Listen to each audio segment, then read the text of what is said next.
হরে কৃষ্ণ, সুপ্রভাত।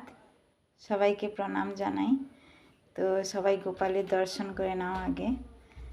গোপালের জন্য আজকে আমি স্পেশাল একটা জিনিস রান্না করেছি, সেটা রাত্রেই করেছি। এই যে দেখো, কেক। বাড়িতে এত সুন্দর কেক বানানো যায়, যদি নিজেরা একটু চেষ্টা করো না, অবশ্যই বানাতে পারবে। আর আরেকটা জিনিস বানিয়েছি, এটা হচ্ছে মতিচুর লাড্ডু। এটাও বাড়িতে বানিয়েছি, আর আমরা তো বাইরে থেকে কিছু নিয়ে আসি না। এই যে দেখো নৃসিংহদেব, এই যে দেখো আমাদের মঠের যে রাধা মাধবের আলেখ্য, এই যে গৌরাঙ্গ, আর এই যে দেখো আমার গুরুদেব। গুরুদেবের না কৃপা হলে কখনো সম্ভব নয় কোনো কিছু।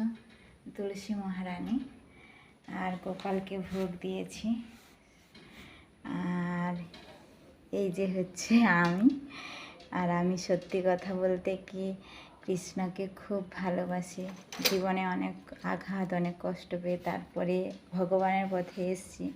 আর এখন বুঝেছি সত্যিকার জীবনে কেউ আপন হয় না, একমাত্র ভগবান ছাড়া। তাই আপনাদের সবাইকে বলবো যে এই ভালোবাসাটা সন্তান পরিবারে দিচ্ছেন, সেইটুকু ভালোবাসা আপনাকে দিতে না বলছি না, সেখানেও দিন, কিন্তু ততটা ভালোবাসা ভগবানকেও দিন।